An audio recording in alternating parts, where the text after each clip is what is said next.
الذي أرسله بالحق بشيرا ونذيرا وداعيا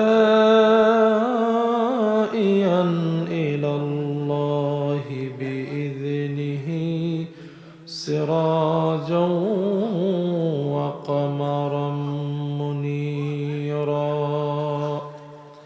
أما بعد فقد قال الله تعالى في كلامه المجيد وفرقان الحميد সকলে পড়েন আউযু বিল্লাহি মিনাশ শাইতানির রাজীম বিসমিল্লাহির রহমানির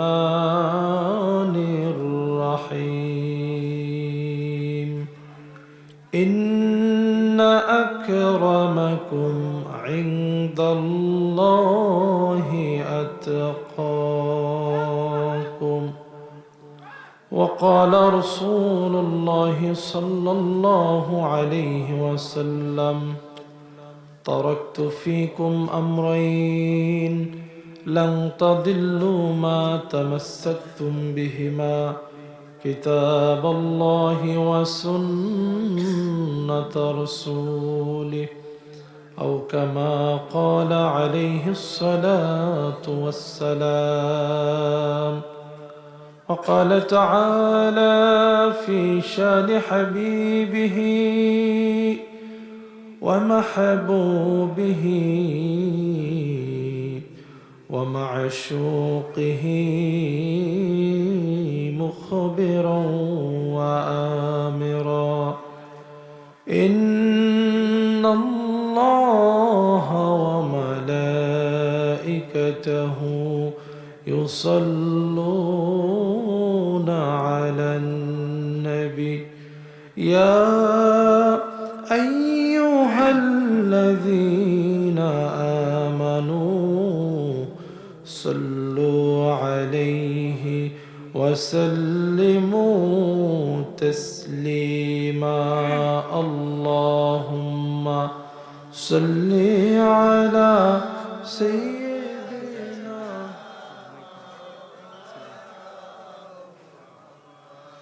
وعلى آل سيدنا مولانا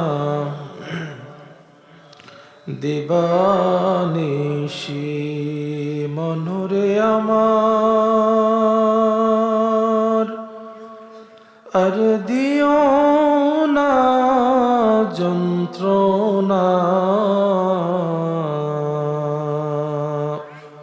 ধনে যদি হইতাম ধনী যাইতাম সোনার মদিনা আল্লাহুম্মা সাল্লি আলা সাইয়্যিদিনা মাওলানা মুহাম্মদ ওয়া আলা আলি সাইয়্যিদিনা মাওলানা আসমান জমিন চন্দ্র সূর্য 18,000 মখলুকাত আল্লাহর তাসবিহ নবীজির দরুদ পড়েন তারা দিবারাত আল্লাহুম্মা সাল্লি আলা সাইয়্যিদিনা মাওলানা মুহাম্মদ ওয়া আলা আলি সাইয়্যিদিনা মাওলানা মুহাম্মদ بلغ العلا بكماله كشف الدجى بجماله حسنت جميع خصاله صلوا عليه وآله नहीं दो जहां में मिसाले मोहम्मद जमाले खुदा है कमाले मोहम्मद बलगल उला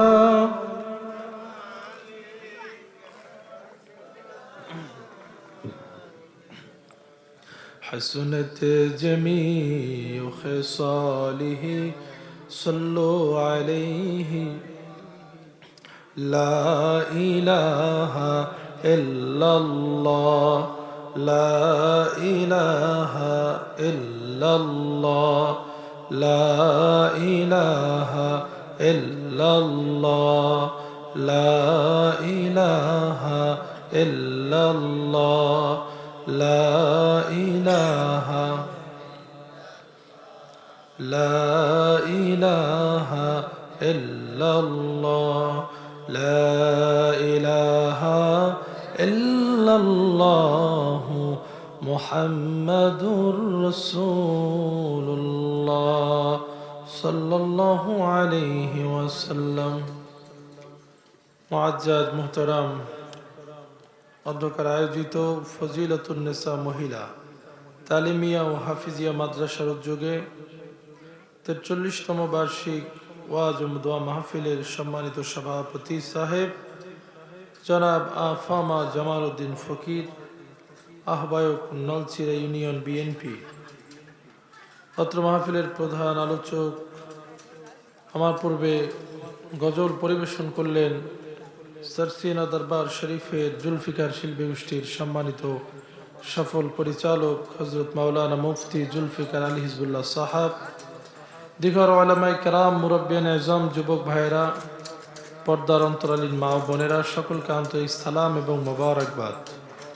আমরা শুরুতে আল্লাহ তাআলার শুকরিয়া জ্ঞাপন করছি যে মহান আল্লাহ তাআলা আমাকে এবং আপনাদিগকে এই সার্বিক অস্বস্তিকর পরিস্থিতির মধ্যেও আল্লাহ পাক আমাদেরকে কবুল করে জান্নাতের বাগানে জান্নাতি মানুষদের সঙ্গে আসার বসার কোরআন হাদিসের আলোচনা শোনার তৌফিক দিয়েছেন। এজন্য অন্তরের গভীর থেকে শুকরিয়া আদায় করে পড়ুন আলহামদুলিল্লাহ।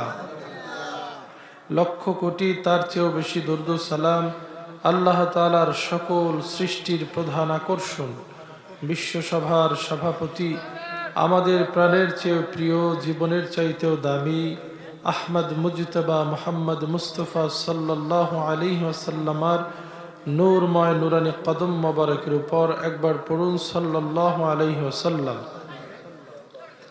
আমি বিশ্বাস করি যে মাহফিল সবার জন্য নয়, মাহফিল সবাই শুনতেও পারে না, সবার শোনার সৌভাগ্য হয় না। কারণ হচ্ছে আল্লাহ তাআলা আমাদেরকে চক্ষু দিয়েছে, কান দিয়েছে, মুখ দিয়েছে, হাত দিয়েছে, পা দিয়েছে। এসবের জন্য আমরা কোনোদিন আল্লাহর দরবারে দাবি করি নাই, করছি, আন্দোলন করছি, মিছিল মিটিং করছি যে আল্লাহ দুইটা কান যদি না দেন বড় বিপদে পড়ব না, এরকম কিছু আমরা করি নাই। আল্লাহ তাআলা আমাদের কান দিয়েছেন, মুখ দিয়েছেন, চোখ দিয়েছেন, সব দিয়েছেন পরিপূর্ণভাবে।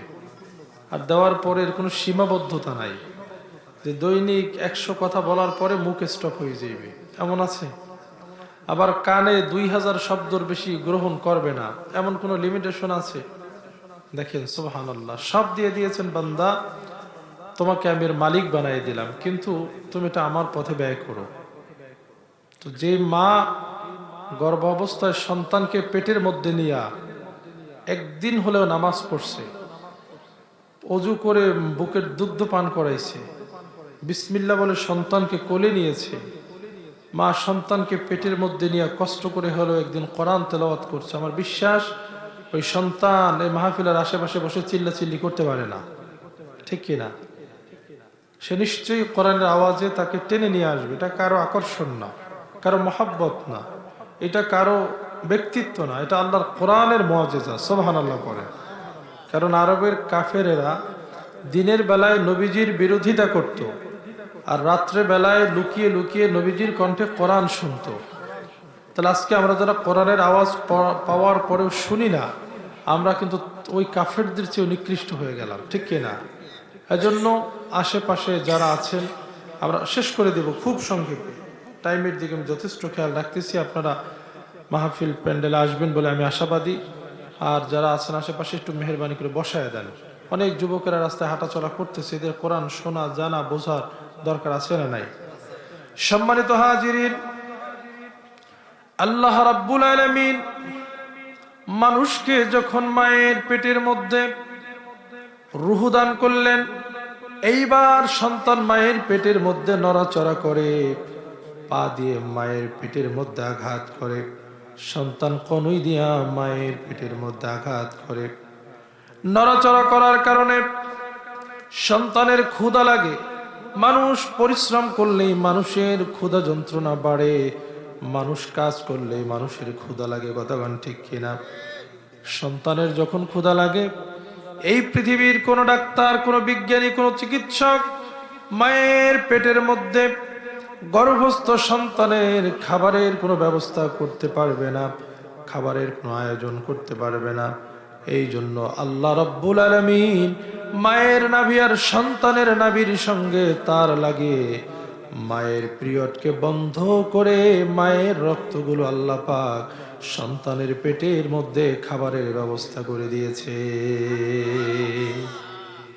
ফেরেশতারা বলল, রব্বুল আলামিন আপনি তো বান্দাকে খাবারের জন্য মুখ দিয়েছেন। এই পৃথিবীর মধ্যে যত প্রাণী রয়েছে মুখ দিয়ে খাবার গ্রহণ করে, পানি গ্রহণ করে। বান্দা দুনিয়াতে যাওয়ার পরে এই জবান দিয়ে খাবার গ্রহণ করবে, পানি গ্রহণ করবে। তাহলে মায়ের পেটের মধ্যে আলাদা করে কেন আবার নাভি দিয়া খাবারের ব্যবস্থা করলেন?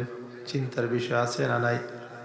আল্লাহ রাব্বুল আলামিন বলে, শোনো ফেরেশতারা, আমি এই বান্দা বানিয়েছি, আমার উদ্দেশ্য হলো একটা, মা খালাকতুল জিন্না ওয়াল ইনসা ইল্লা লিয়াবুদুন।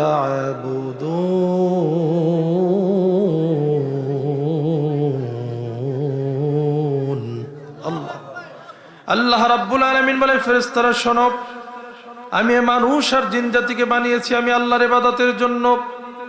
বান্দা দুনিয়ার মধ্যে গিয়া এই জবান দিয়া কালেমা পড়বে, মুসলমান হয়ে যাবে। বান্দার এই মুখের সাক্ষ্যে মানুষের ফাঁসি হয়ে যাবে, আর বান্দার এই মুখের সাক্ষ্য গ্রহণ করে আসামির জামিন হয়ে যাবে। এই জবান দিয়া মানুষ কবুল বললে বিবাহ হয়ে যায়, আর স্ত্রীকে তালাক বললে সম্পর্ক বিচ্ছিন্ন হয়ে যায়। এই জবান দিয়া বান্দা যখন আল্লাহর কাছে দোয়া করবে, দোয়া মঞ্জুর হয়ে যাবে। দুনিয়ার মধ্যে গিয়া বান্দা এই জবান দিয়ে আমাকে ডাকবে, এই জবান দিয়ে আমার জিকির করবে, এই জবান দিয়া কোরআন পড়বে, এই জবান দিয়া আমার নামের স্লোগান দিবে। এই জন্য আমি আল্লাহ রাব্বুল আলামিন আমার বান্দার জবানকে মায়ের পেটের মধ্যে নাপাক বানাইতে পারি না, নাপাক রক্ত মুখ দিয়া খাওয়াইতে পারি না। বান্দা দুনিয়ায় গিয়ে আমার নামের জিকির করবে, এই কারণে আমি আল্লাহ রাব্বুল আলামিন মায়ের পেটে বান্দার মুখটারে পবিত্র রেখেছি। এটা আস্তে কর না, সুবহানাল্লাহ।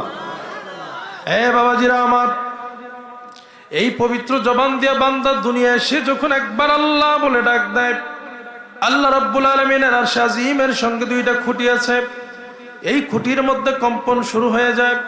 রাব্বুল আলামিন জিজ্ঞেস করে, খুঁটি রে কাঁপো কেন? কোন কারণে তুমি এমন করে কাঁপতেছো? খুঁটি জবাব দেয়, রব্বুল আলামিন অমুক এলাকার অমুক জায়গা অমুকের সন্তান অমুক তোমার নামের জিকির করেছে, তোমার নামে তাকবীর দিয়েছে। আল্লাহ যতক্ষণ তুমি তোমার এই বান্দারে মাফ না করে দিবা, ততক্ষণ পর্যন্ত আমাদের কম্পন বন্ধ হবে না। আল্লাহ তাআলা বলে, শোনো খুঁটি রে, বান্দা আমার জিকির করবে আমার, কিন্তু ক্ষমা করা না করা তো আমার ব্যাপার। এইবার আরশের খুঁটি বলে, রব্বুল আলামিন যেই মানুষ তোমার দেখে নাই, তোমার নবীরে দেখে নাই, না দেখে বিশ্বাস করে এই জবান দিয়ে তোমার নামের জিকির করে, কান দিয়ে তোমার কোরআনের কথা শুনে, তাদেরকে সাক্ষী আমাদেরকে সাক্ষী রেখে তাদের জীবনের গুনাহগুলো মাফ করে দাও। আল্লাহ বলে যে দেখ, আমি তো আমার বান্দাকে মাফ করতেই চাই, তো তোরা যেহেতু সুযোগ করে দিলি, সুপারিশ করলি, আমি আমার বান্দার পিছনের জিন্দিগির গুনাহগুলোকে মাফ করে দিলাম। এইবার খুঁটি আবার কাঁপতেছে। আল্লাহ রাব্বুল আলামিন এইবার জিজ্ঞেস করে, এখন কাঁপো কেন? এইবার খুঁটি বলে, রব্বুল আলামিন, তোমার যেই বান্দা তোমার নামের জিকির করলো, এই বান্দার মা বাবা কবরের মধ্যে জনমের মতো ঘুমায় গেছে। মা কত কষ্ট করছে, এই সন্তানকে 10 মাস 10 দিন পেটের মধ্যে ধারণ করেছে। জীবন মরণের লড়াইয়ের মুহূর্তে এই সন্তানকে দুনিয়ার মুখ দেখিয়ে মা কত কষ্ট করলো। এই সন্তানের প্রস্রাব পায়খানা নিজ হাতে কত পরিষ্কার করলো। মা নিজে না খায়া সন্তানকে কত খাওয়াইলো। এই সন্তানকে মা এমন একজন মানুষ বানিয়েছে যিনি গালি দেয় না, জবানে আপনার নামের জিকির করে, ফায়সা কথা বলে না, আপনার নামের স্লোগান দেয়, আপনার কোরআন পড়ে, কান দিয়ে আপনার কথা শোনে, আপনার কোরআনের কথা শোনে, আপনার হাবিবের কথা শোনে। রব্বুল আলামিন আরো বহু মানুষের সন্তান রয়েছে, তারা তো আপনার নামের জিকির করে নাই। এত নেককার আল্লাহওয়ালা সন্তানগুলো যেই পিতামাতা তৈরি করে কবরে চলে গেল, আমরা চাই আমাদেরকে সাক্ষী রেখে আপনি ওই মা বাবার জিন্দেগির গুনাহগুলোকেও মাফ করে দেন। আল্লাহ রাব্বুল আলামিন সমস্ত ফেরেশতা এবং আরশে আজিমের খুঁটিকে সাক্ষী রেখে দুনিয়ার মধ্যে যেই বান্দা জিকির করবে, যেই বান্দা নামাজ পড়ে, যেই বান্দা রোজা রাখে, আল্লাহর নামের তাসবিহ পড়ে, আল্লাহ পাক ওই বান্দার মা বাবার জীবনের গুনাহগুলোকেও মাফ করে দেয়। তাহলে কোরআনের মাহফিলের মজলিসে আসার দরকার আছে না নাই? জিকিরের মজলিসে বসার দরকার আছে না নাই? আছে। হতে পারে এটা আমাদের নাজাতের একটা ওসিলা হয়ে যেতে পারে। কি পারে কি পারে না? পারে। আল্লাহ রাব্বুল আলামিন পরকালে বান্দাকে মাফ করার ওসিলা খুঁজবেন। কোন আমলে বান্দাকে মাফ করা যায়? একটা নেকের কারণে বহু মানুষ আল্লাহর সামনে আসামি হয়ে যাবে। কয়টা নেক? আর আমরা তো চিন্তা করি, ধুর মাহফিল আর কি শুনবো, কি কথা কোন ঠিক কিনা? এটা আমরা বলি যে মাহফিল আর শুনবো কি, একই তো কথা। কিন্তু ইসলাম এমন একটা চমৎকার ধর্ম, আল্লাহর মনোনীত ধর্ম, যেখানে আপনি আমল করবেন, আমল জানেন না শিখবেন, শিখতে যাননি, যাওয়ার নিয়ত করেছেন, রাস্তা দিয়ে হেঁটে যাচ্ছেন, তাতেও সব আছে না নাই? কারণ ইসলামের প্রথম শব্দ হচ্ছে ইকরা, পড়ো। ইকরা, পড়ো। প্রথম শব্দই হচ্ছে পড়ো। তুমি জানো, যদি না জানো তাহলে মানবা কি?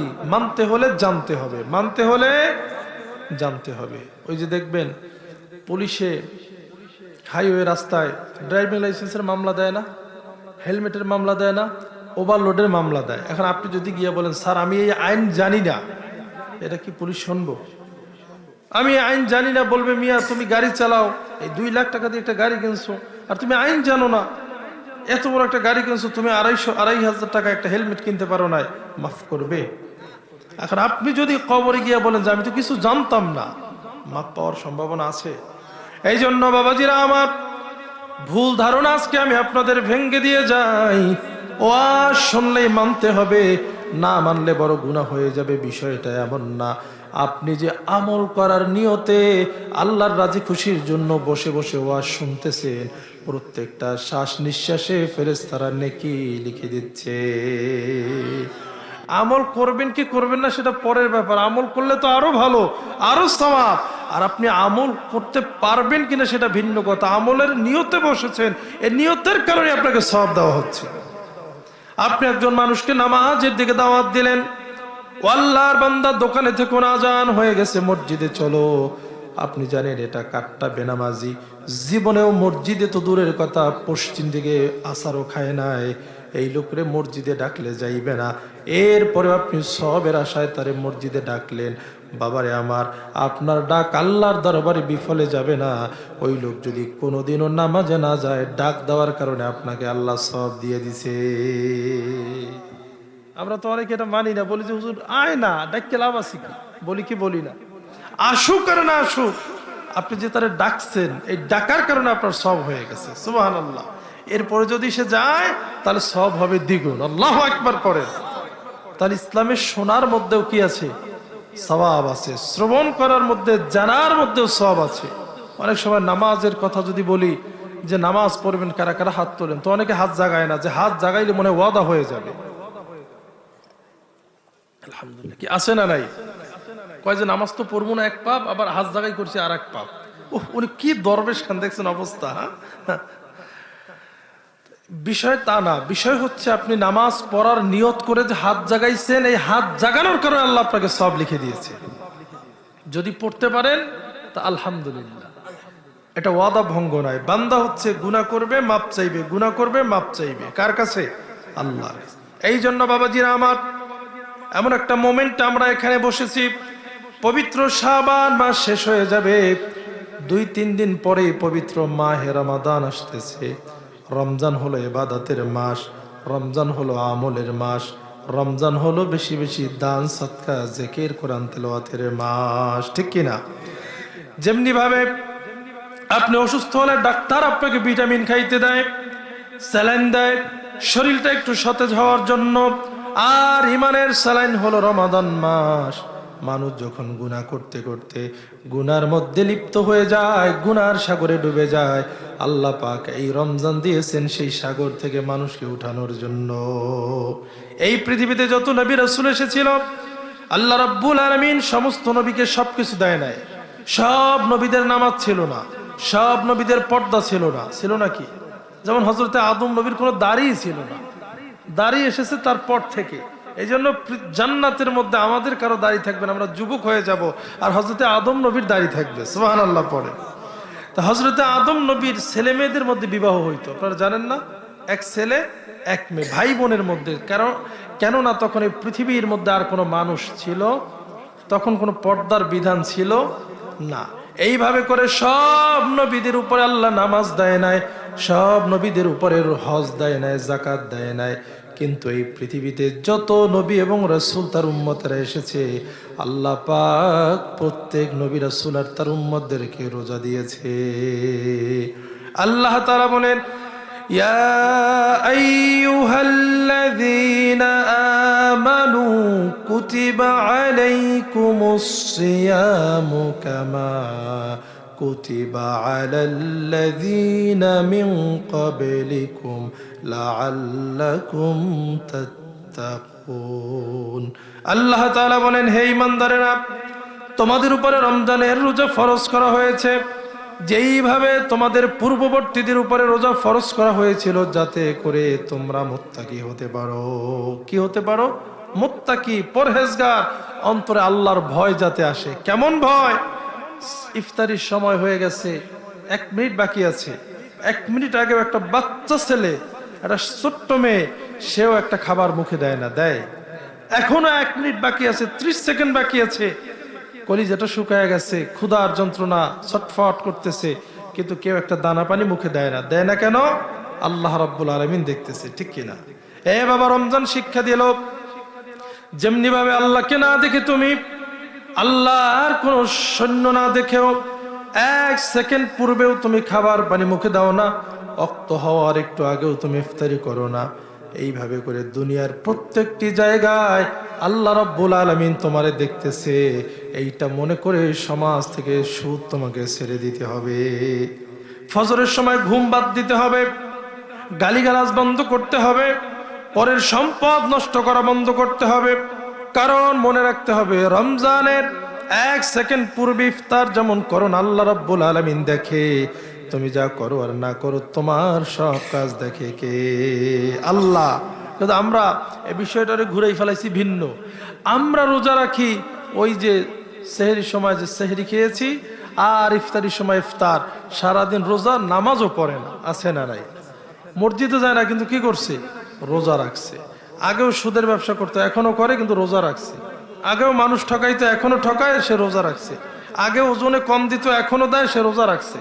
গালি আগে দিত, আর এখন কয় বেটা রোজা রয়েছে দিকে দিতে পারি, নাইলে আরো 2টা দিতাম, আছে না নাই? কিন্তু বাবাজিরা আমার, এর নাম রোজা না।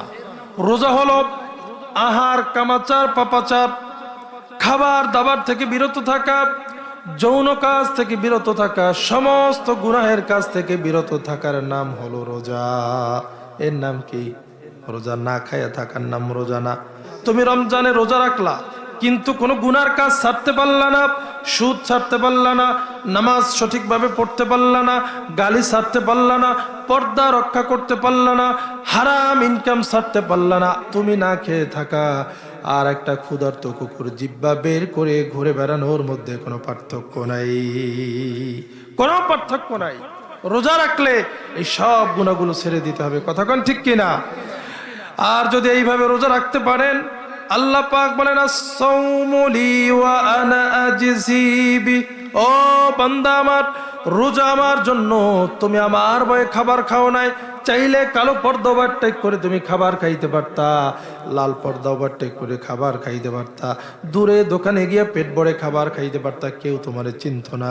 কিন্তু তুমি যে আল্লাহর ভয়ে খাবার পানি গ্রহণ করো নাই, এই রোজাটা হচ্ছে সেই আল্লাহর। রোজা কার? আল্লাহ। রোজা আল্লাহর। আর আল্লাহ বলেন আস-সাওমু লি ওয়া আনা আজজি বি, রোজা আমার জন্য, আর এই রোজার পুরস্কার আমি আল্লাহ রাব্বুল আলামিন আমার নিজ হাতে দিব। রোজার পুরস্কার দেবেন কে? জোরে বলুন কে? আল্লাহ। রোজাদারের মুখের যে দুর্গন্ধ, না খেয়ে থাকার কারণে স্টমাকের মধ্যে একটা গ্যাস তৈরি হয়, এই গ্যাসে একটা দুর্গন্ধ হয়, এই দুর্গন্ধ আমাদের কাছে দুর্গন্ধ, আল্লাহর কাছে এটা মেশকাম্বরের চেয়ে উত্তম। আল্লাহ বলে এই ধরনের রোজাদার হাত তুলতে দেরি, যে দোয়া করবে আমি আল্লাহ কবুল করে নেব। আল্লাহ বলে সেহরির সময় ওঠো, 2 রাকাত তাহাজ্জুদের নামাজ পড়ো, তোমার রোগ, যেই রোগ কোনো ডাক্তার ভালো করতে পারে না, কোনো কবিরাজ ভালো করতে পারে না, তাহাজ্জুদের সময় উঠে তুমি আমার কাছে তোমার রোগের কথা বলো, আমি আল্লাহ রাব্বুল আলামিন তোমার রোগ ভালো করে দিব। আল্লাহ বলেন ইযা মারিতু ফাহুয়া ইয়াশফিন, বান্দারে আমি আল্লাহ রোগ দিয়েছি, ভালো করার মালিক কে? ভালো করার মালিক কে? আল্লাহ। বান্দারে অভাবে আছো, ঋণগ্রস্ত আছো, তুমি রমজান মাসে আমার কাছে উঠে চাও, আমি আল্লাহ রাব্বুল আলামিন রমজানের খাতিরে তোমার ঋণ পরিশোধের ব্যবস্থা করে দিব। যত অভাব থাকুক না কেন, আমার দরবারে কোনো কিছুর অভাব নাই, আমি আল্লাহ তোমার অভাবকে মোচন করে দিব। কিন্তু রোজা রাখতে হবে রোজার মতো। অনেকে রোজা রাখে আবার তারাবি পড়ে না, আছে না নাই? প্রথম 3 দিন লোক মসজিদ ভরা, এখন দিন কমে লোকও কমে, দিন কমে লোকও কমে, আছে না নাই? অথচ রোজার ফজিলত পাইতে হলে তারাবিও পড়তে হবে। আল্লাহর হাবিব বলেন মান সামা রমাদানা ঈমানান ওয়া ইহতিসাবান গুফিরা লাহু মা তাকদ্দামা মিন যামবি ওয়া মান কামা রমাদানা ঈমানান ওয়া ইহতিসাবান গুফিরা লাহু মা তাকদ্দামা মিন যামবি। আল্লাহর হাবিব বলেন, যেই ব্যক্তি দিনের বেলায় রোজা রাখবে আর রাতের বেলায় তারাবির নামাজ আদায় করবে ঈমানের সঙ্গে খালেস নিয়তে, আল্লাহ পাক বলেন, আল্লাহর হাবিব হাদিসের মধ্যে জানিয়েছেন, আল্লাহ পাক ওই ব্যক্তির পিছনের সব গুনাহ খাতা মাফ করে দিবে। সুবহানাল্লাহ পড়ে।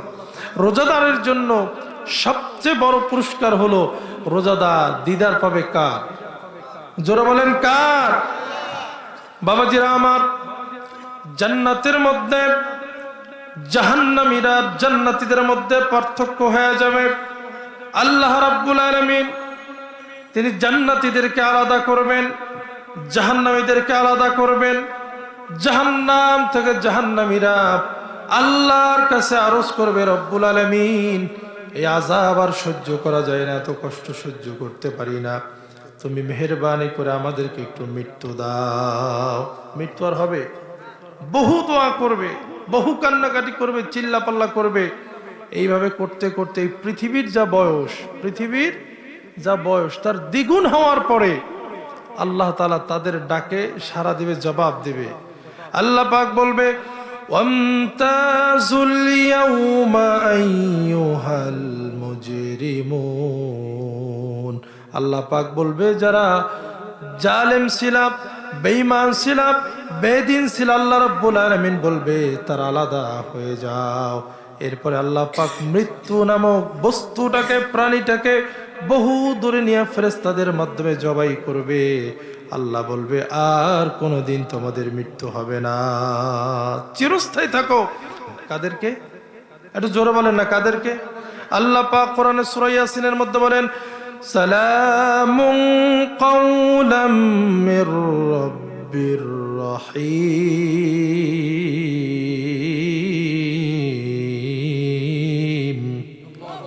আল্লাহ রাব্বুল আলামিন জান্নাতীদেরকে সালাম দিবেন। আল্লাহর সালামের কুদরতি কণ্ঠের আওয়াজ শোনার পরে জান্নাতীরা পাগল পাড়া হয়ে যাবে, কে সালাম দিল? আল্লাহ পাক বলবেন, না দেখে দুনিয়ার মধ্যে যেই মালিকের ইবাদত করেছো সেই আল্লাহ রাব্বুল আলামিন তোমাদের সালাম দিয়েছে। এর সুবহানাল্লাহ পড়বেন না?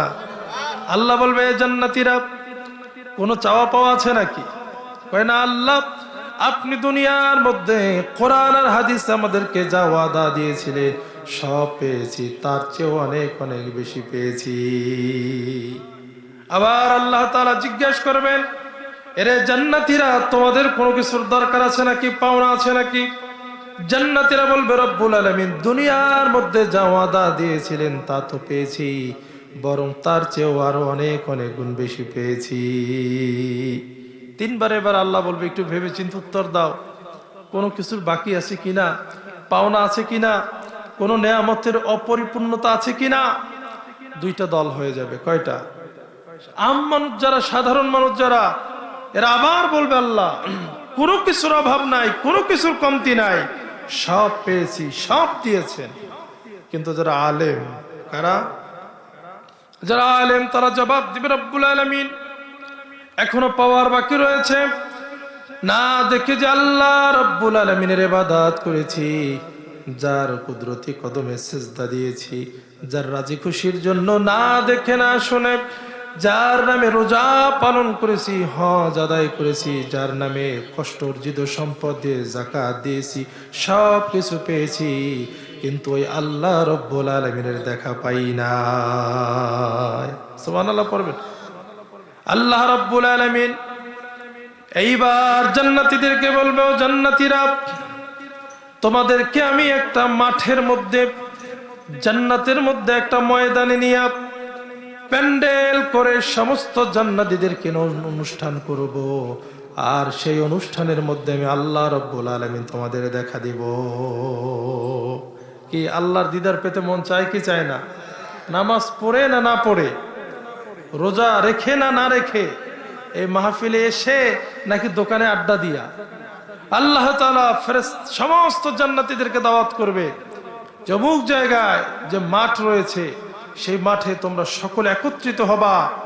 আল্লাহ তাআলা তিনি পৃথিবীকে কত সুন্দর করে সাজিয়েছেন, জান্নাতকে কত সুন্দর করে সাজিয়েছেন, তাহলে স্পেশাল যে মাঠের মধ্যে আল্লাহর সঙ্গে বান্দার মোলাকাত হবে, সে মাঠটা কত চমৎকার করে সাজাবে। আল্লাহু আকবার করে চমৎকার কারুকার্যে আল্লাহ পাক তার বান্দাদের জন্য, জান্নাতীদের জন্য বিশাল বিশাল সোনার সিংহাসন তৈরি করবে। সমস্ত জান্নাতীদেরকে আল্লাহ রাব্বুল আলামিন দাওয়াত দিয়ে সুন্দর একটা মঞ্চ তৈরি করবেন। এই মঞ্চের মধ্যে আল্লাহর এই পৃথিবীর মধ্যে যত নবী রাসূল ছিল সমস্ত নবী রাসূলদেরকে আল্লাহ রাব্বুল আলামিন সাধারণ মেহমান হিসেবে দাওয়াত করবে। তিনটা আসন খালি থাকবে, একটা হলো প্রধান অতিথি, একটা হলো বিশেষ অতিথি, আর একটা হচ্ছে সভাপতি। জান্নাতীরা সেখানে বসবে, বসে বসে চিন্তা করবে আজকের এই অনুষ্ঠানের প্রধান অতিথি কে হবে, বিশেষ অতিথি কে হবে, আর সভাপতি কে হবে। হঠাৎ করে দেখবেন যে বিশেষ অতিথির চেয়ারে আল্লাহর পয়গম্বর হযরত দাউদ নবী বসবে। সুবহানাল্লাহ পড়বেন না? এইবার চিন্তা করবেন প্রধান অতিথিকে, আজকে প্রধান মেহমানকে। মানুষ যখন জল্পনা কল্পনা করতে থাকবে তখনই জান্নাতে প্রধান অতিথির আসনে আমার আপনার নবী মুহাম্মদুর রাসূলুল্লাহ সাল্লাল্লাহু আলাইহি ওয়াসাল্লাম আসন গ্রহণ করবে। সভাপতির চেয়ারটা খালি আছে, জান্নাতীরা ভাববেন এই চেয়ারের মধ্যে কে? হঠাৎ করে দেখবে যে আল্লাহ রাব্বুল আলামিনের নূরের একটা ঝলকানি মেরে আবার চলে গেল। সুবহানাল্লাহ পড়ে জান্নাতীরা এই ঝলকানিতে পাগল পারা হয়ে অসংখ্য গণিত বছর পার করে দিবে। এবার হুরগেল বান্দা ডাকবে যে ঝলকানিতে পাগল হলে হবে, আল্লাহকে দেখতে হবে না, ওঠো। সমস্ত জান্নাতীরা আবার স্বাভাবিকভাবে বসবে। এইবার আল্লাহ রাব্বুল আলামিন জান্নাতীদের সামনে আসবে। সুবহানাল্লাহ পড়ে এসে বলবে, হযরতে মিকাইলকে ডাক দেবে, মিকাইল জান্নাতীরা এসেছে শুধু এখানে একা বসে থাকার জন্য না, এখানে আনন্দ হবে, হাম হবে, নাত হবে। মিকাইল রে তুমি আমার জান্নাতি বান্দাদের সামনে একটু চমৎকার করে আমার নামের সঙ্গীত পরিবেশন করো। সঙ্গীত চলতে থাকবে।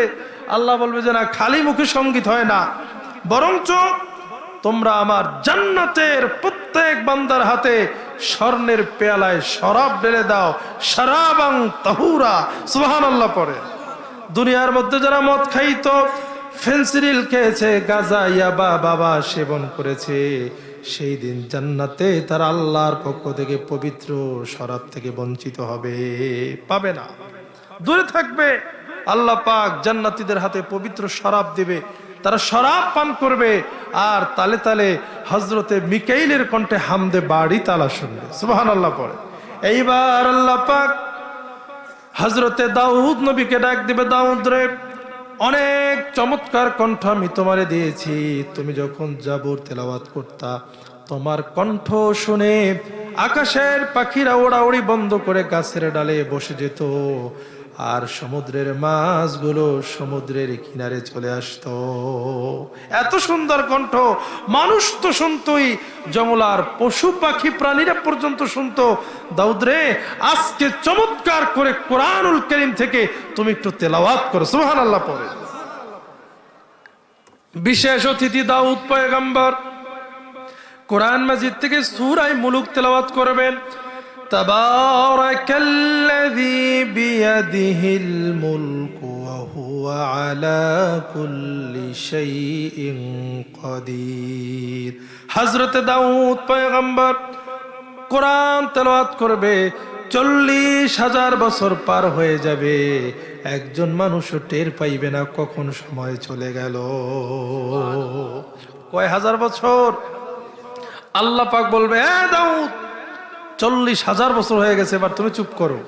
এই কোরআনের জন্য তুমি কষ্ট করো নাই, তুমি রক্ত ঝরাও নাই, তুমি ঘাম ঝরাও নাই, ঝরিয়েছে আমার নবী মুহাম্মদুর রাসূলুল্লাহ সাল্লাল্লাহু আলাইহি ওয়াসাল্লাম। হুজুর, এবার আপনি একটু তেলাওয়াত করেন। সুবহানাল্লাহ পড়বেন না? একটু জোরে করেন না সুবহানাল্লাহ। আমার নবীর কণ্ঠ কেমন চমৎকার ছিল! দুনিয়ার সাধারণ একজন কারি সাহেব যদি সুন্দর কণ্ঠ দিয়ে তেলাওয়াত করে, মনে হয় যেন কেবলমাত্র কোরআন আসমান থেকে নাজিল হচ্ছে, ঠিক কিনা? কত গান শুনলেন, বিরক্ত হয়ে গেছেন, কত ওয়াজ শুনলেন, বিরক্ত হয়ে গেছেন, কত গল্প শুনলেন, বিরক্ত হয়ে গেছেন, কিন্তু আল্লাহর কোরআনের সূরা ফাতিহা জীবনে কতবার শুনলেন। ছোট্টবেলায় বাবার হাত ধরে ঈদগাহে গিয়েছেন, জুমার মসজিদে গিয়েছেন, যাওয়ার পরে ইমাম সাহেব আল্লাহু আকবার, সূরা ফাতিহা, ঠিক কিনা? বাবাজি আমার, নিজে নামাজ পড়া শুরু করলেন, ফরজ হোক সুন্নাত নফল কোন নামাজ বাদ নাই যেই নামাজে ফাতিহা নাই। লা সালাতা ইল্লা বিফাতিহাতিল কিতাব। আল্লাহ নবী বলছেন ফাতিহা ছাড়া নামাজ নাই। প্রত্যেক নামাজে ফাতিহা আছে না নাই? জোরে কোন। এত ফাতিহা শোনার পরে 60 বছর যাবত নামাজ পড়তেছেন, এখনো ভালো কারীর কণ্ঠ শুনলে মনে হয় যেন নতুন করে শুনতেছে। সুবহানাল্লাহ পড়েন। এটা কোরআনের মুজিজা। আল্লাহ বলবে, হাবিব, দুনিয়ার মধ্যে দিনের বেলা আবু জাহেল উতবা সাহেবা আপনার কোরআনের বিরোধিতা করত, ইসলামের বিরোধিতা করত, আপনার বিরোধিতা করত, আর রাত্রবেলায় গোপনে লুকায়া লুকায়া মসজিদ নববীর আশেপাশে, কাবার আশেপাশে আপনার কণ্ঠে তারা কোরআন শুনতো। সে চমৎকার কণ্ঠ দিয়ে আপনি একটু কোরআন পড়েন। নবী করিম সাল্লাল্লাহু আলাইহি সাল্লাম কোরআনুল কারীম থেকে সূরাতুল ইয়াসিন পড়বেন। সূরাতুল ইয়াসিন আল্লাহর হাবিব পড়বেন, ইয়াসিন ওয়াল কুরআনিল হাকীম ইন্নাকা লামিনাল মুরসালিন আলা সিরাতিম মুস্তাকিম। আল্লাহর হাবিব এত চমৎকার করে তেলাওয়াত করবেন, জান্নাতীরা নবীর দিকে চাতক পাখির মতো তাকায় থাকবে। একবার শেষ হবে আবার পড়বে, আবার শেষ হবে আবার শুরু করবে, এমন করে একবার নয়, দুইবার নয়, 500 বছর চলে যাবে, জান্নাতীরা একটু বিরক্ত হবে না। সামনে বসা স্বয়ং আল্লাহ রাব্বুল আলামিন। 500 বছর শেষ। এইবার আল্লাহ রাব্বুল আলামিন বলবে, এই জান্নাতীরা, এইবার আমি আল্লাহ রাব্বুল আলামিন আমার কুদরতি জবান থেকে তোমাদেরকে একটু সূরাতুর রহমান তেলাওয়াত করে শোনাতে চাই। সুবহানাল্লাহ পড়বেন না? না দেখে কত সেজদা দিলাম, তারে না দেখে কত তার নাম জপলাম, তারে না দেখে তার জন্য হারামকে ছাড়লাম, হালালকে ধরলাম, পর্দা করলাম, কত নিষিদ্ধময় আবেগঘন রসিকময় জিনিসকে আমরা প্রত্যাখ্যান করলাম, কত কিছু পাওয়ার পরেও সেটাকে দূরে ঠেলে দিলাম, একজনকে ভয় করে কত খাবার সামনে থাকার পরেও সারা দিন উপবাস করলাম রোজায়, যার জন্য সে আল্লাহ রাব্বুল আলামিন সামনে বসে তিনি সূরাতুর রহমান কোরআনে কারীম থেকে সূরা আর রহমান তেলাওয়াত করবেন।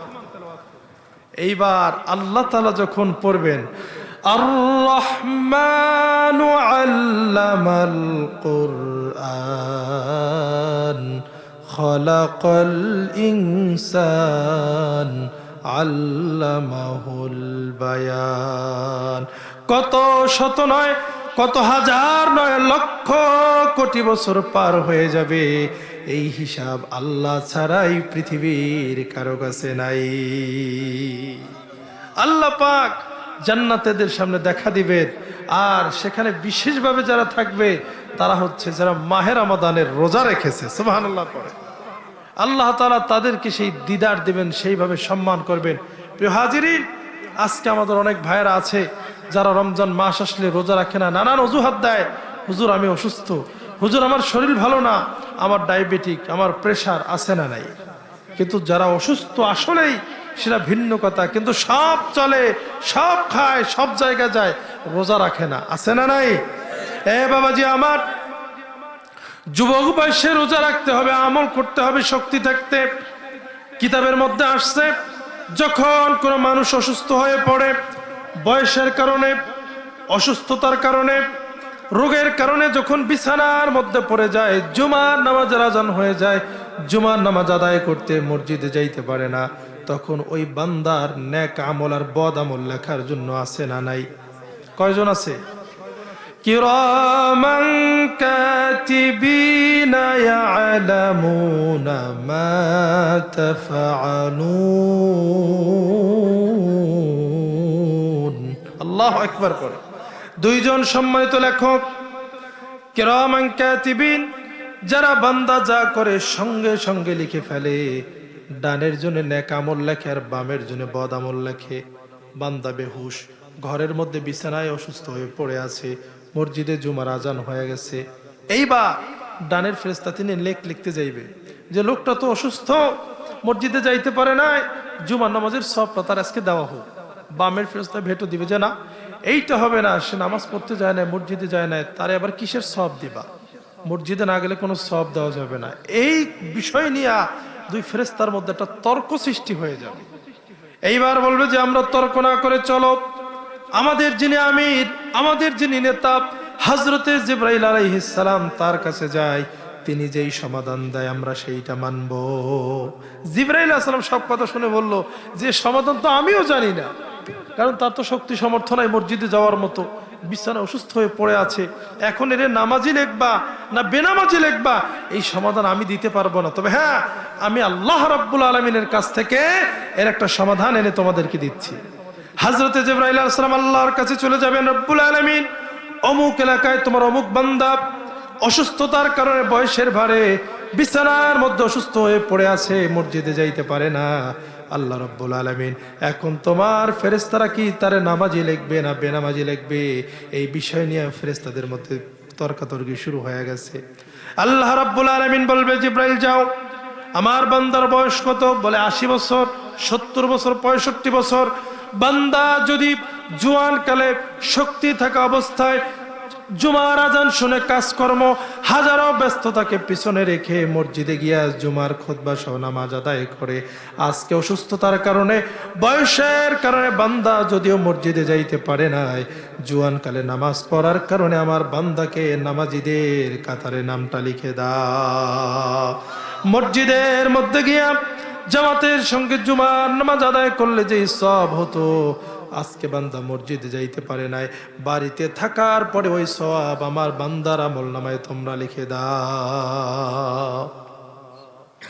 আর যদি বান্দা জুয়ান কালে মসজিদে না যাইতো, নামাজ না পড়তো, আজান শোনার একদিক চলে যাইতো, এখন অসুস্থ হয়ে বয়সের বারে বিছানার মধ্যে পড়ে আছে, ওই বান্দাকে আমি যদি সুস্থ রাখতাম আজও নামাজে যাইতো না, মসজিদে যাইতো না। অতএব তার নামটাকে বেনামাজিদের নামের কাতারে লিখে দাও। এই জন্য বাবাজির সর্বশেষ কথা হলো, আমাদের সময় থাকতে তওবা করে নামাজ রোজা সঠিকভাবে পালন করার দরকার আছে না নাই?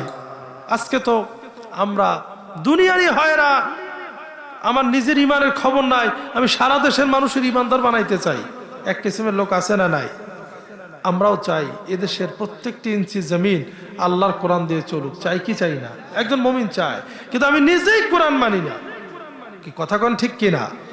কু আনফুসাকুম ওয়া আহলিকুম নারা, আগে নিজে জাহান্নামের আগুন থেকে বাঁচো, আহাল পরিবার বাঁচাও, তারপরে অন্যের চিন্তা করো, ঠিক কিনা? আপনি নিজে কোরআন মানলেন না, কোরআনের বিধান মতো চললেন না, সুন্নতের আমল করলেন না, আপনি বলেন যে দেশে কোরআন সংবিধান হবে। মিয়া, কোরআন সংবিধান হলে তোমার মতো মুনাফিককে আগে জেলে ভরা হবে, ঠিক কিনা? এজন্য আমরা ইমানদার যারা, প্রত্যেক যদি প্রত্যেকের জায়গা থেকে কোরআন মানি, হাদিস মানি, নবীর সুন্নাহ মানি, এই দেশটা একটা সোনার দেশে পরিণত হয়ে যাবে, ঠিক কিনা? নিজে যদি কোরআন মানি, বেনামাজি থাকবে? কথা কয় না। পরের চিন্তা পরে, আগে নিজের চিন্তা করে। আপনার কবরে আপনি যাবেন, আমার কবরে আমি। ওয়ালা তাজিরু ওয়াজিরাতু বিজরা উখরা, একজন আর বোঝা আরেকজন বহন করবে না। যে যতটুকু নামবে সে ততটুকু ভেসবে, কথা কোন ঠিক কিনা?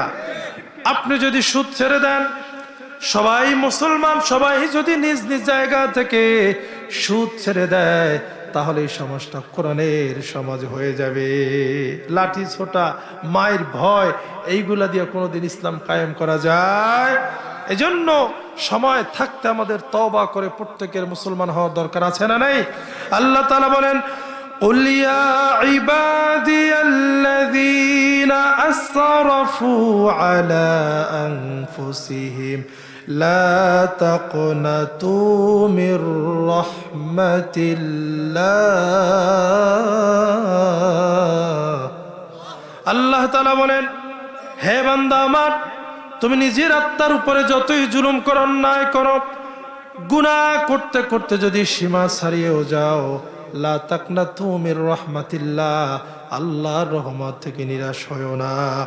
ইন্নাল্লাহা ইয়াগফিরুয যুনুবা জামিআ, নিশ্চয় আল্লাহর কাছে যদি তুমি মাপ চাইতেই পারো, আল্লাহ রাব্বুল আলামিন তোমার পিছনের জীবনের সব গুনাহ মাফ করে দিবে। কি আল্লাহ দিতে পারে কি পারে না? শুধু আল্লাহ মাফ করে না, আল্লাহ বলেন ইউবাদদিলুল্লাহু সাইয়্যাতিহিম হাসানাত, যদি তুমি তওবা করতেই পারো, তোমার যত গুনাহ ছিল এগুলো আমি সব দ্বারা পরিবর্তন করে দেব। গুনাহ যা করছেন এইটার আল্লাহ কি বানাই দেবে? সওয়াব বানাই দেবে। কিন্তু তওবার মতো তওবা করতে হবে। কেমন তওবা করবেন এটা বলেই মোনাজাত। একটা ঘটনা, বাবাজিরা আমার, বনী ইসরাইলের মধ্যে একজন ব্যক্তি ছিল, এত বড় একজন কাফের, এত বড় একজন বেঈমান। বনী ইসরাইলের একজন ব্যক্তি, একজন নয়, দুইজন নয়, এক হাতে নিজে 99টা খুন করেছে। কয়টা? 99 খুনি দেখছেন জীবনে? বহুত আমাদের দেশে লোক ছিল, প্রশাসনিক অথবা গুন্ডা মাস্তান, যাদের নির্দেশে বহুত মানুষকে ফাঁসি দেওয়া হয়েছে, হত্যা করা হয়েছে, গুলি করা হয়েছে, কিন্তু নিজে 99 জন মানুষকে হত্যা করছে, এরকম মানুষ খুঁজে পাওয়া যায়? বনী ইসরাইলের ওই লোক 99টা মানুষকে হত্যা করছে, নিজ হাতে খুন করছে। বাবাজি আমার, মৃত্যু প্রত্যেক প্রাণীর আছে না নাই? চোখের সামনে আপনজন চলে যায়, পাড়া প্রতিবেশী চলে যায়, মন নরম হইতে দেরি লাগে না যে এইভাবে করে এই দুনিয়া ছেড়ে আমিও তো একদিন বিদায় হয়ে যাব, ঠিক কিনা? ওই 99 খুনি, ওনার মনের মধ্যে মরণের ভয় চলে আসলো। এত বড় অন্যায় করলাম, অপরাধ করলাম, আল্লাহ রাব্বুল আলামিনের সামনে দাঁড়ায় আমি জবাব দেব কি?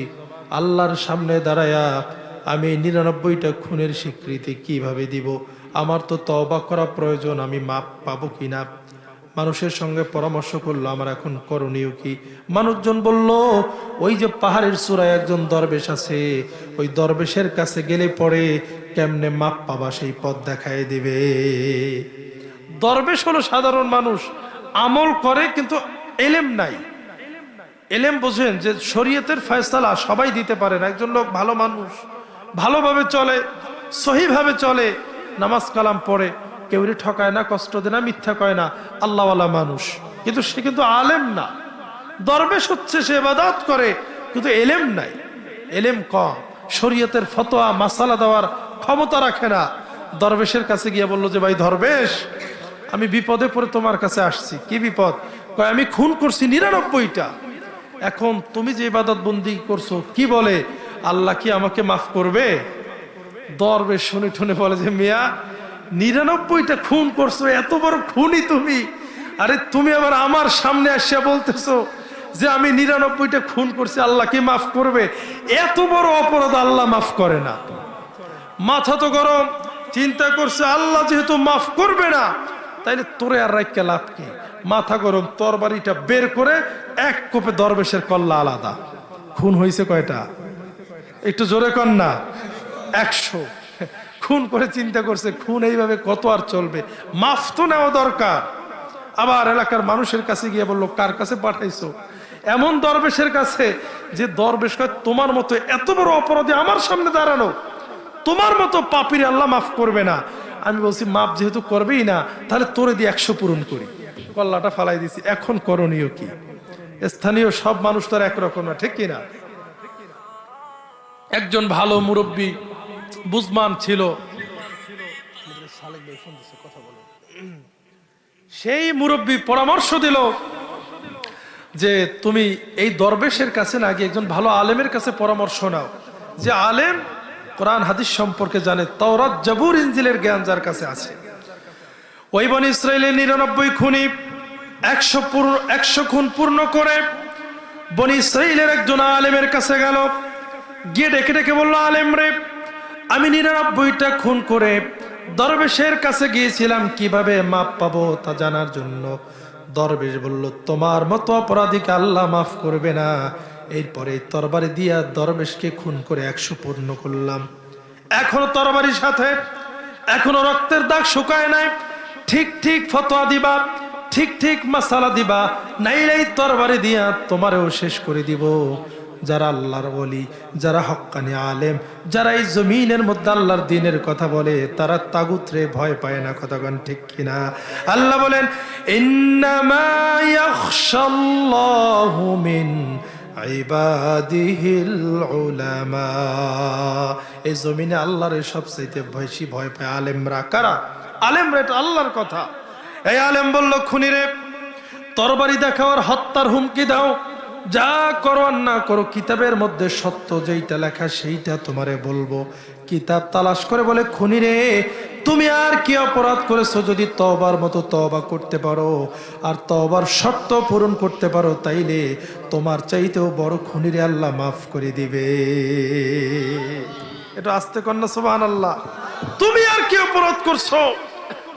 তোমার চাইতে বড় অপরাধীকে আল্লাহ মাফ করবে যদি তুমি খালেস তওবা করতে পারো, তাওবাতুন নাসুহা করতে পারো, আর যদি তুমি তওবার শর্ত পূরণ করতে পারো। লোকটা রাজি হয়ে গেল। আহারে, এই ফতোয়া তো আমি চাইছিলাম, আমার আল্লাহ মাফ করবে, কি করতে হবে বলেন? এবার আলেম বলল, তোমার 2টা কাজ করতে হবে। 1 নাম্বার হলো খাঁটি তওবা করতে হবে। জীবনে এই কাজ আর করা যাবে, এই হত্যা, খুন, গুম, রাহাজানি, এর মধ্যে আর নিজেকে জড়ানো যাবে না। এই কাজকে ঘৃণা করে আজীবনের জন্য তওবা করতে হবে। 1 নাম্বার। 2 নাম্বার হলো, খুনিরে, একা একা তুমি খুনি হও নাই, পরিবেশ তোমার খুনি বানিয়েছে, খুনি তৈরি করেছে। অতএব যে এলাকার মধ্যে তুমি বাস করো, এই এলাকা ভালো মানুষের নয়, খারাপ মানুষের এলাকা।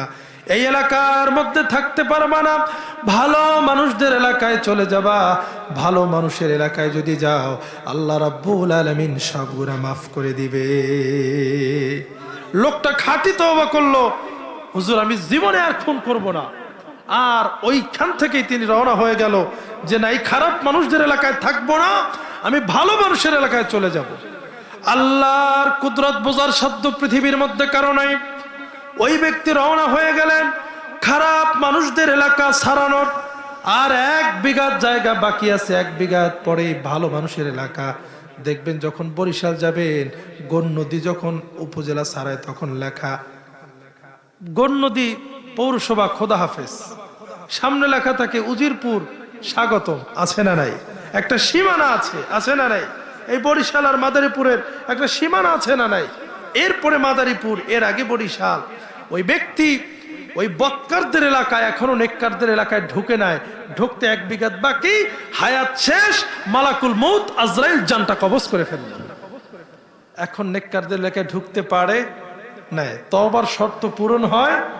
এ বাবাজিরা আমার, মৃত্যুর পরে 2 ধরনের ফেরেশতারা মানুষের রূহ নিয়ে যায়। নেককার আল্লাহওয়ালা পরহেজগার নামাজি দিনদার ব্যক্তির জানকে কবজ করে জান্নাতি ফেরেশতারা জান্নাতি সুগন্ধি মেখে জান্নাতি রুমালে করে তারপরে আল্লাহর দরবারে নিয়ে যায়। আর বৎকার জাহান্নামী মদখোর সুদখোর গাঁজাখোর মানুষ ঠকানেওয়ালার জানটা কবজ করে জাহান্নামী ফেরেশতারা আযাব দিতে দিতে জাহান্নামের দিকে নিয়ে যায়। এই ব্যক্তি মারা যাওয়ার পরে 2 দল হাজির। বৎকারদের রুহু যে ব্যাটালিয়ন নেয় তারাও হাজির, আর নেককারদের রুহু ফেরেশতাদের যে ব্যাটালিয়ন দল নেয় তারাও হাজির। রুহু নিয়ে কারাকারি চলছে, ঝগড়া চলছে। নেককাররা কয় সে তো তওবা করছে, ভালো লোকদের এলাকায় যাচ্ছিল, অতএব তার রুহুটা আমরা নিয়ে যাব। আর বৎকারদের রুহু যে ফেরেশতারা নেয় এরা বলতেছে যে না, এখনো তওবার শর্ত পূরণ হয় নাই। মাপ চাইছে বটে, রওনা হয়েছে বটে, কিন্তু সে এখনো ভালো মানুষদের এলাকায় ঢুকতে পারে না। আমি যদি গণ্যদী বন্দরে বসে থাকি আর আপনারা ফোন দিলে, আমি যদি বলি যে আমি বন্দরে আছি, কি তাতে এখানে মাহফিল চলবে?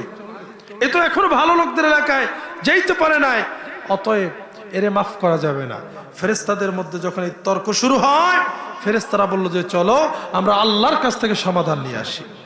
আল্লাহ রাব্বুল আলামিনের কাছে পুরো বিষয় যখন পেশ করা হলো, আল্লাহ রাব্বুল আলামিন বলে তোমরা রাস্তা মাপো।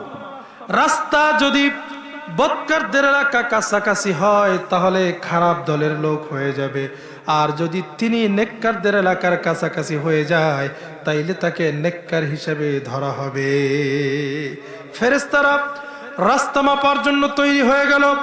আল্লাহ রাব্বুল আলামিন ডাক দিয়ে বলে, জিবরাইল যা আমার এই বান্দার জন্য বৎকারদের রাস্তা দূরত্ব বানাইয়া নেককারদের এলাকা আমার বান্দার জন্য কাছে বানাইয়া দে। মাপ দিয়ে দেখে যে না, যদিও সীমানায় সে এখনো নেককারদের এলাকায় ঢোকে নাই, কিন্তু রাস্তার মাপে সে নেককারদের খুব কাছে চলে আসছে। সুবহানাল্লাহ, তার রুহুটাকে জান্নাতে পাঠিয়ে দেওয়া হয়েছে। এজন্য আমার প্রিয় বাবাজিরা, যুবক ভাইয়েরা, আল্লাহ পাক তার বান্দাকে মাফ করতে চায়।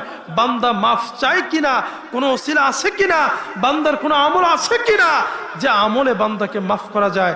এই মাফের মাস, নাজাতের মাস, রহমতের মাস, বরকতের মাস 2 দিন পরে আসছে, পবিত্র মাহে রমাদান। রমজান রাখবো, রাজি আছেন?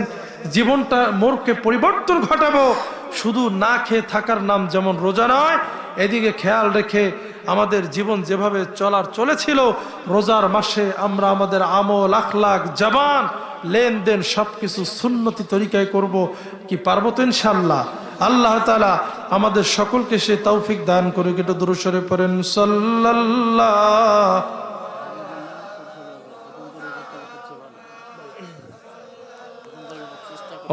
আলাইহি ওয়াসাল্লাম, সাল্লাল্লাহু আলা মুহাম্মদ সাল্লাল্লাহু আলাইহি। শুনো নবীর আশিকান, দরুদ পড়ো দিয়া মন, এই দরুদ ভুলো না থাকিতে জীবন। সাল্লাল্লাহু আলা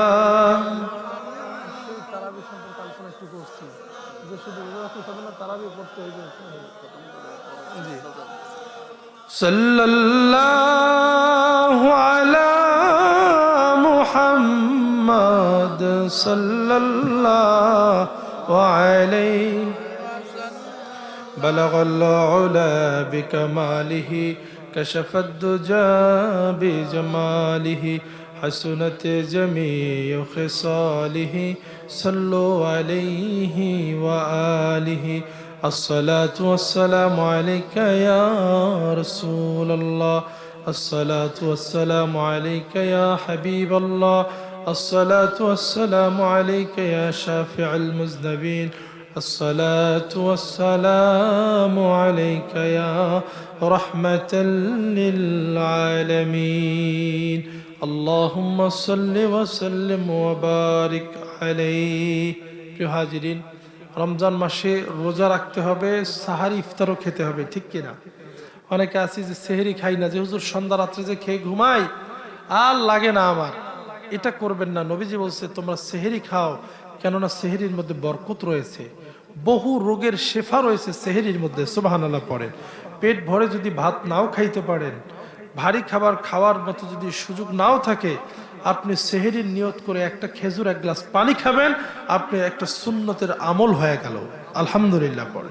এজন্য রমজান মাসে আপনারা সেহরি খাবেন ইফতার করবেন ইফতারের পূর্বে দোয়া কবুল হয় ইফতারির আগে আল্লাহ পাক বান্দার যে কোনো দোয়াকে কবুল করে নেয় একজন রোজাদারকে ইফতারি করাইলে আল্লাহ পাক আপনাকে রোজাদারের সমপরিমাণ সওয়াব দান করবে এজন্য সাহারি ইফতারির প্রতি গুরুত্ব দিতে হবে তারাবির নামাজ নবীজি বলছেন মান কামা রমাদানা ঈমানান ওয়া ইহতিসাবান গুফিরা লাহু মা তাকাদ্দামা মিন যামবি যে ব্যক্তি রমজানের দিনে রোজা রাখবে আর রাতে দাঁড়িয়ে তারাবি পড়বে আল্লাহ তার পিছনের জিন্দেগির গুনাহ খাতা মাফ করে দিবে তারাবি কয় রাকাত জোরে বলেন এখন তো নাপিত বাইরেছে কাটতে কাটতে কমাই কাজে 8 রাকাত আছে না নাই কিন্তু তারাবি পড়ব কয় রাকাত হযরত ওমর রাদিয়াল্লাহু তাআলা আনহু তিনি মসজিদে নববীতে জামাত সহকারে সমস্ত সাহাবায়ে কেরামকে নিয়ে খতমুল কোরআন তারাবির নামাজ পড়তো 20 রাকাত কয় রাকাত এটা কোরআনে আছে কোথায় আছে কোরআনের মধ্যে সেজদা কয়টা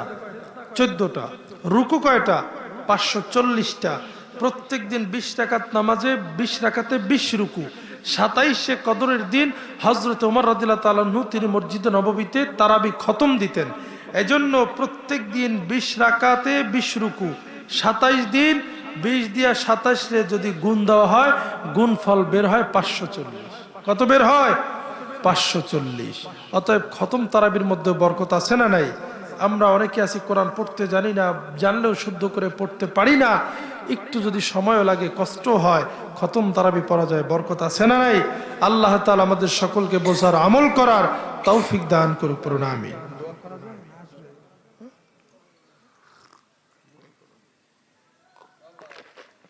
আলহামদুলিল্লাহ প্রিয় হাজিরিন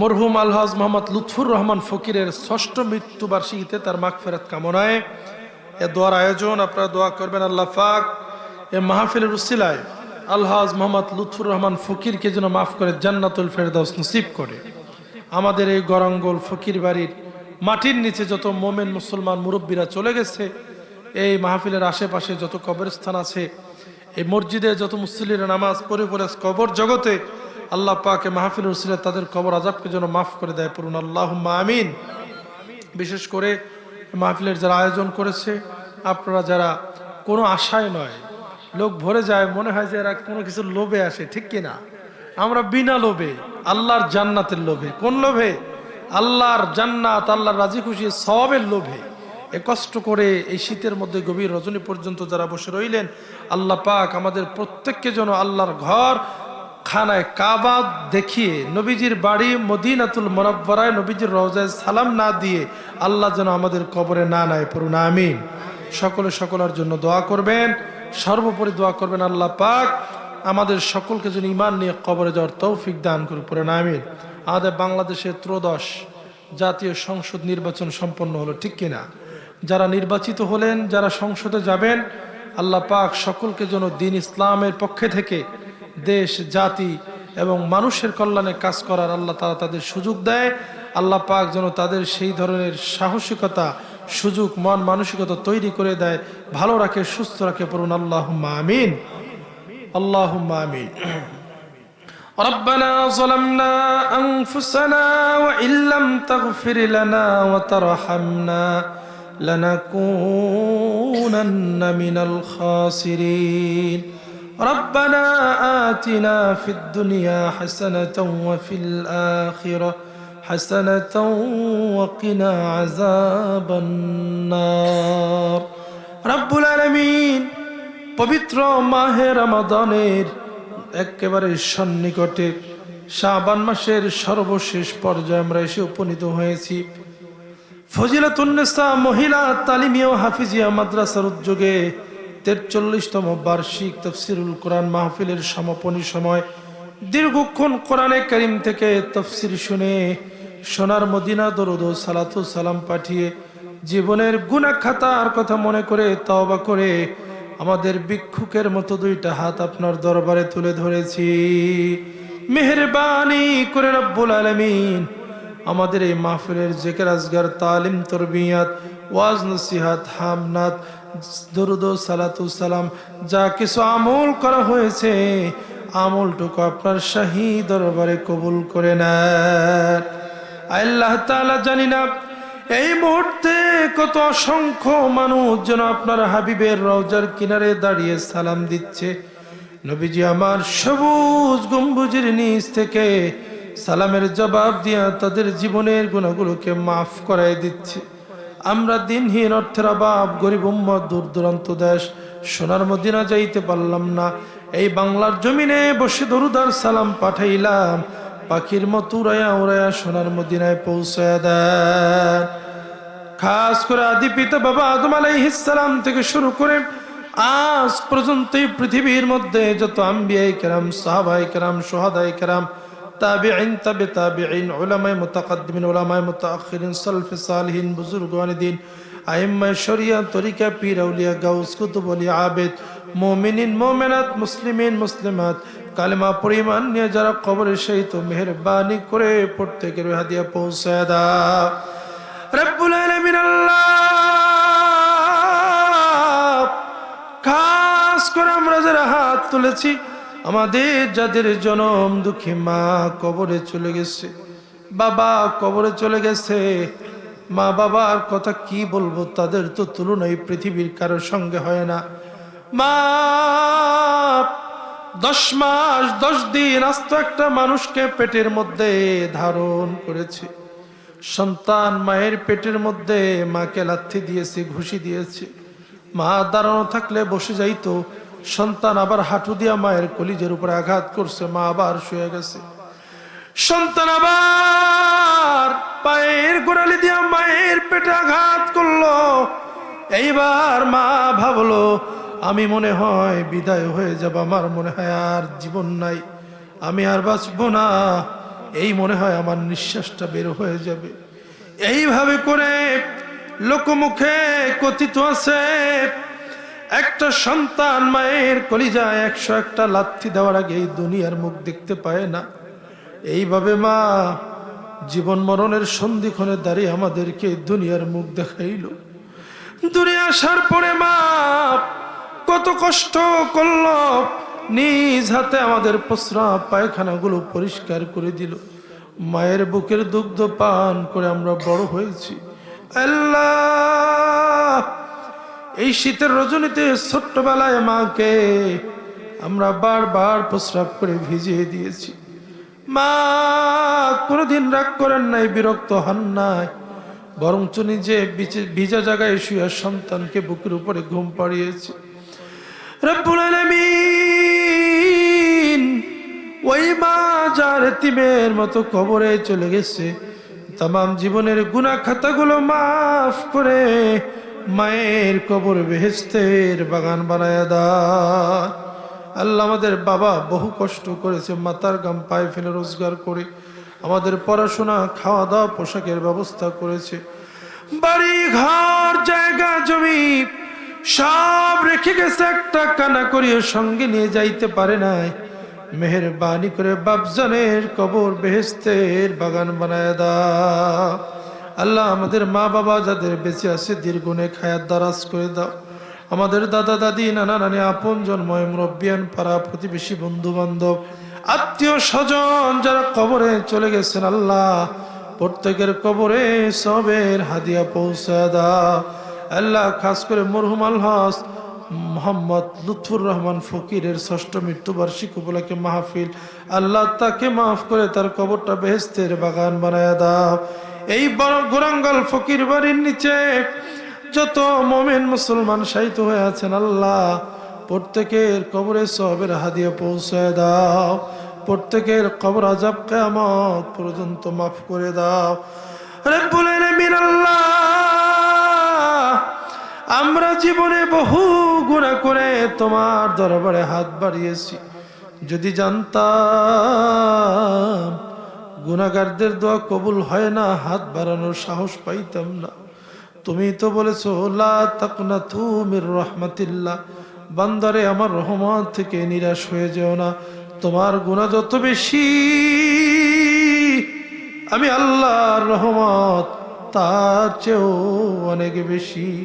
আল্লাহ, আমাদের কোনো আমল যদি কবুল না হয়, আমরা তো তোমার দোস্তের উম্মত, তোমার হাবিবের উম্মত। এই খাতিরে আমাদের পিছনের জিন্দেগীর সব গুনাহগুলো মাফ করে দাও। জীবনে যা করছি গুনাহ, আর তো গুনাহ করব না, মাফ করিয়া দেন গো আল্লাহ মোদের জীবনের গুনাহ। গুনাহ ছাড়াইছি মাবুদ, যদি গুনাহ নিয়ে যাব, রোজ হাসরে গুনাহ নিয়ে কেমনে আপনার সামনে দাঁড়াবো। জীবনে যা করছি গুনাহ, আর তো গুনাহ করব না, মাফ করিয়া দেন গো আল্লাহ মোদের জীবনের গুনাহ। রব্বুল আলামিন আল্লাহ, আমাদের প্রত্যেককে পরিপূর্ণ খাঁটি ইমানদার মুসলমান বানায়া দাও। 5 ওয়াক্ত নামাজ জামাতে আদায় করার তৌফিক দিয়ে দাও। হালাল রুজি রোজগার করার তৌফিক দাও। হালালের মধ্যে বরকত দিয়ে দাও। হারাম থেকে দূরে থাকার তৌফিক দিয়ে দাও। আমাদের মধ্যে যারা অসুস্থ আছে আল্লাহ সুস্থ বানায়া দাও। যারা অভাবে আছে অভাব দূর করে দাও। ঋণগ্রস্তের ঋণ মুক্ত হওয়ার তৌফিক দিয়ে দাও। এলাকার ঘরে ঘরে তোমার খাস রহমত নাজিল করে দাও। আল্লাহ, ফজিলাতুন্নেসা মহিলা তালিম হাফিজিয়া মাদ্রাসাকে কিয়ামত পর্যন্ত কবুল করে নাও। রব্বুল আলামিন আল্লাহ, জীবনে একবার হলেও তোমার ঘর বাইতুল্লাহ, তোমার নবীর বাড়ি মদিনা জিয়ারত না করে কবরে নিও না। আল্লাহ, সকল ধরনের আপদ বিপদ বালা মুসিবত রোগ শোক থেকে আমাদের সকলকে হেফাজত করো। আল্লাহ, আমাদের উপরে খাস রহমত নাজিল করে দাও। রব্বুল আলামিন আল্লাহ, খাস করে এই মাহফিলের অন্যতম আয়োজক জনাব আলহাজ মোহাম্মদ সাইফুল ইসলাম ফকির, তারা 3 ভাই, আল্লাহ তাদের 3 ভাইকে তুমি কবুল আর মঞ্জুর করে নাও। আল্লাহ, মাদ্রাসার প্রতিষ্ঠাতা তার মা অত্যন্ত আবেদা সালেহা দিনদার মানুষ। রব্বুল আলামিন, তোমার এই বান্দি অসুস্থ অবস্থায় রয়েছেন আল্লাহ, এ মাহফিলের উসিলায় তুমি তাকে পূর্ণাঙ্গ শেফা নসিব করে দাও। আল্লাহ, পরিপূর্ণ সুস্থ হয়ে আবার খেদমত করার তৌফিক দিয়ে দাও। রব্বুল আলামিন, এই মাহফিল যেন কিয়ামত পর্যন্ত জারি থাকে সেই ব্যবস্থা করে দাও। আল্লাহ, এই প্রতিষ্ঠানের যারা শুভাকাঙ্ক্ষী রয়েছে তাদেরকে তুমি কবুল আর মঞ্জুর করে নাও। আল্লাহ, যারা আমাদেরকে মহব্বত করে ভালোবাসে আর যারা আমাদেরকে ঘৃণা করে সমালোচনা করে, সকলকে তুমি কবুল করো, সকলকে তুমি মাফ করে দাও। হিংসা ফাসাদ অহংকার ঘৃণা থেকে তুমি আমাদের সকলকে হেফাজত করো। শয়তানের শয়তানি, দুশ্মনের দুশ্মনী, শত্রুর শত্রুতামি থেকে আল্লাহ তুমি আমাদের সকলকে হেফাজত করো। আমাদের দেশের উপরে খাস রহমত নাজিল করে দাও। আল্লাহ, আমাদের দেশে যারা নতুনভাবে নির্বাচিত হয়ে সংসদে যাচ্ছে আল্লাহ, তারা যাতে সুন্দরভাবে ইসলাম এবং মুসলমানের পক্ষ থেকে দেশ এবং মানবতার জন্য কাজ করতে পারে সেই তৌফিক দিয়া দাও। সকল ধরনের আন্তর্জাতিক এবং বৈদেশিক ষড়যন্ত্র থেকে আল্লাহ তুমি আমাদের দেশকে হেফাজত করো। রব্বুল আলামিন আল্লাহ, এই মাহফিল যারা আয়োজন করেছে আর যারা এই কোরআন শোনার জন্য এই গভীর রজনী পর্যন্ত কষ্ট করে বসে রইল, কিয়ামতের দিন মুসিবতের সময় এই মাহফিল আমাদের সকলের নাজাতের ওসিলা বানায়া দিও। আল্লাহ, মাহফিলের সভাপতি মহোদয় আফামা জামাল উদ্দিন ফকির অত্যন্ত ভালো মানুষ, জনদরদি মানুষ। আল্লাহ, তুমি তার হায়াতের মধ্যে বরকত দিয়ে দাও। আল্লাহ, এলাকার উপরে তোমার খাস রহমত নাজিল করে দাও। রব্বুল আলামিন, জানি না কোন দিন জানি আমাদের মৃত্যুর ডাক চলে আসবে। এই রঙিন বাড়ি, রঙিন ঘর, রঙিন বিছানা পড়ে রইবে। আপন কাপড় খুলে খুলে বড়ই পাতা গরম জলে গোসল করাইয়া 3 টুকরা কাপড়ে জড়াইয়া 4 জনে 4 কান্দে নিয়া আম বাগান বাঁশ বাগান কলা বাগানের নিচে জনমের মতো রেখে আসবে। আর কোনদিন কবরের খবর নিবে না। ওই দিন আসার আগে আগে আল্লাহ তুমি আমাদের সকলকে পরিপূর্ণ খাঁটি ইমানদার মুসলমান বানায়া দাও। আল্লাহ মাহফিল অনেক মা বোন এসেছেন, পর্দার আড়ালে তারা হাত তুলেছে, জানি না মা বোনরা কে কোন নিয়তে হাত তুলেছে। আল্লাহ যে যে নিয়তে হাত তুলেছে প্রত্যেকের আপন আপন নিয়তকে তুমি কবুল করে নাও। আল্লাহ আমাদের সুন্নাত তরিকার উপরে আমল করার তৌফিক দিয়ে দাও, খাঁটি মুসলমান হয়ে কবরে যাওয়ার তৌফিক দাও।